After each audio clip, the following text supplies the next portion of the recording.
Welcome back to Fantasy Intervention. This is the weekly six-pack Christmas edition with Corey Spala and Chef James Kriess. I'm Juan Carlos Pena, and we're going to give you the stock 3 players stock up, 3 players stock down, Christmas edition.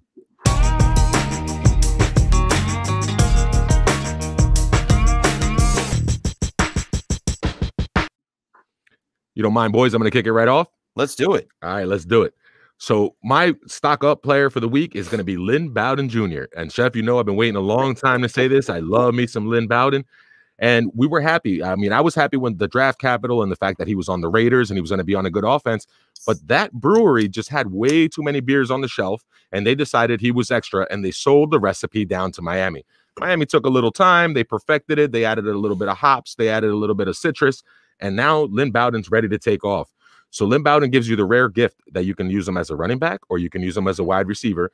He's only lined up at running back 7 times, but he still has that designation moving forward, and it gives you flexibility in your lineup. He's seen a steady increase in snaps over the last 3 weeks, 46.3 to 76.7 to a healthy 94.1 last week. He's also seen his production go up, and he hasn't had less than 9.2 fantasy points. So he lines up in the slot 73.7% of the time. So he's going to be mismatched. He's already a weapon X. Now, this week, he gets to face the Las Vegas Raiders, who are his former team. So a bit of a revenge game opportunity here on a Saturday night on Boxing Day. So they allow 38.2 points per game to the wide receiver, the 4th most touchdowns, and the 6th most yards per target. Look for Lynn Bowden to continue his little hot streak right here. And if you can acquire this brew in the offseason, go ahead and do so. And if you've held on to him this long, wait and reap the benefits. Yeah, hey, that's nice. Shout out to you, Troy. You know, T King. It only took a week 13 for this to happen, but it happened. Better late than never. Speaking late than never, my guy, Jalen Hurts. Okay. Oh, and Hurts, an Oklahoma transfer from the University of Alabama in 2019, due to the young star, I don't know if you've heard of him, Tua Tagovailoa, beating him out in the 2018 BCS championship, was surprisingly very good in Oklahoma, though. He has been talked about as a guy that can learn fast and comprehends the game of football inside and out. Not only does he learn fast, Hurts is pretty fast with his legs, recording a 4.59 40 time this past March in the 2020 Combine. Hurts was drafted by the Eagles this past year with the 53rd overall pick in the 2020 NFL Draft. At the time, Carson Wentz was the quarterback, and this move shocked many. By now, most of you know that the rookie, Hurts, has secured the starting job for most likely the rest of the 2020 season as the quarterback for the Eagles. Fly, baby, fly. After posting a QB1 week 15, when he completed 24 passes for 338 yards and 3 touchdowns to go along with 63 rushing yards and a rushing touchdown for an outstanding 34.82 fantasy points against the Cardinals. What most people are asking is, what happens in 2021?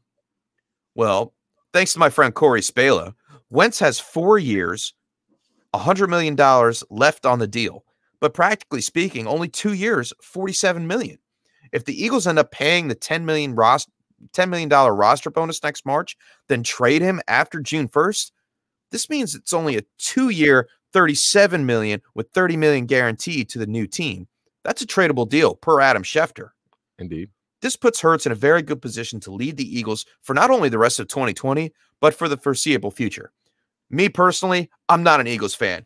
You see the jersey. But I'm flying high with Hurts everywhere I can in fantasy, and particularly Dynasty. You know, did that hurt saying fly, Eagles, fly as a Giants fan? Nah, I'm a fantasy guy, man. It's all good. And with that, to conclude the 3 stocks up, the 3 guys we're cheersing, I'm going to go with Irv Smith Jr., the tight end over there for the Minnesota Vikings. With Irv Smith, there's really nothing fancy to it. The second-year tight end is going under the radar. He started the year off super slow, and he's picked things up recently, and he also has tagged on a few missed games. So he likely has been a guy under the radar, specifically for Dynasty. As mentioned, he's in his 2nd year, and he's still only 22 years old. Kyle Rudolph is slowly becoming non-existent in that offense, and he has missed the last 2 weeks. In those 2 weeks, Irv Smith posted 7 receptions, 100 yards, and 1 touchdown. Now, this is not really spectacular, but it shows that he will have involvement in the offense when he is the tight end 1 for the team. Irv Smith is looking to be the cheapest for the time being. Irv Smith will turn 23 in August. Wow, so entering his 3rd year, he'll be 23 years old. He ran a 4.6340, which puts him in the range that you want for your tight end. And he's got that draft capital needed, 2nd round in the 2019 draft. Justin Jefferson and Irv Smith are 2 young pieces for the Vikings, and they look to build around for the future. Grab him while you can before his potential 2021 breakout.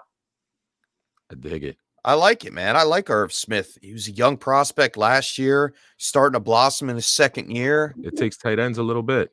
Yeah, I mean, the come up for tight ends can be slow. We know that. Right.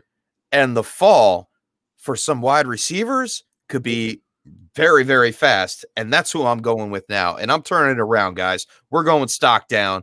And my guy, I'm sticking with the Birds. I know we talked about this guy as an up weeks ago, but Travis Fulghum, well, I already talked about one, Eagle. Let's talk about another. Travis Fulghum, he was the talk of the town when he bursted onto the scene with his first touchdown in week 4 versus the 49ers. Putting together a 5-game stretch where he caught 29 passes for 435 yards and 4 touchdowns, making him the wide receiver 1 in that time frame with 96.5 fantasy points. But something must have happened during his bye week in week 9 because he literally dropped off the fantasy earth, coming in as a wide receiver 128 since week 10. Wow. Catching only 6 passes for 62 yards. In case you're wondering, that's 2 fantasy points per game. Bad. Not what you were expecting when you ran to the waiver wire in early October, for sure. Tough is real.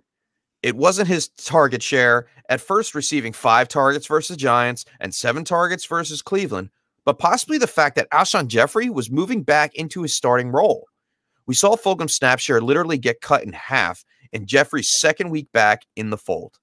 This leads me to believe that Fulghum, although talented with a stack of nice games this season, may only be a roster death piece and like a beer that has been out in the sun too long and has skunked his value for fantasy. Yeah.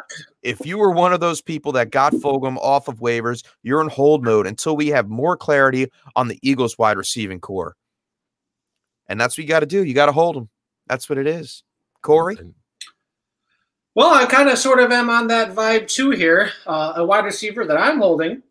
When the news that Will Fuller was suspended for 6 games, the one wide receiver that I was rushing to see if he was on the waivers was Isaiah Colter. The 5th-round rookie for the Houston Texans fit the size and speed needed to replace Will Fuller. However, he was a healthy scratch the first game after Fuller's suspension, and in his 2nd game, he finally made his debut. So only played 9% of the snaps. Kiki QT and practice squad Chad Hanson took on major roles for the Texans and really put a damper on Colter. Stocks are fluid and can change at any time, like Travis Fulghum, but these last 2 weeks just plummeted any value that he had. Even though his stock is down in deep dynasty leagues, I am still stashing him in hopes something happens. If the Texans make a major move in free agency, the draft, or re-sign Fuller, I'm likely just going to be cutting bait with Colter. Whew, man, that doesn't make me happy, but I can definitely understand why. I mean, if the guy's not performing, doesn't make sense to hold on to him. You have to know when it's time, and if you can't get value back, you have to stash them. And my guy that I'm taking a stock down right now is a guy who I was up on this year. And at Oktoberfest, this was going to be the beer of the year for me. Like, this was going to be the perfect complementary piece to DeAndre Hopkins. Wow. and with Kyler Murray. Wow. And I got to turn the tables around, and I'm either going to have to stash this one in the back of the fridge, or I'm going to have to try to use them as an add-on piece to maybe the Kyler Murray owner in the offseason, and it's Christian Kirk, guys. Wow. The time is up.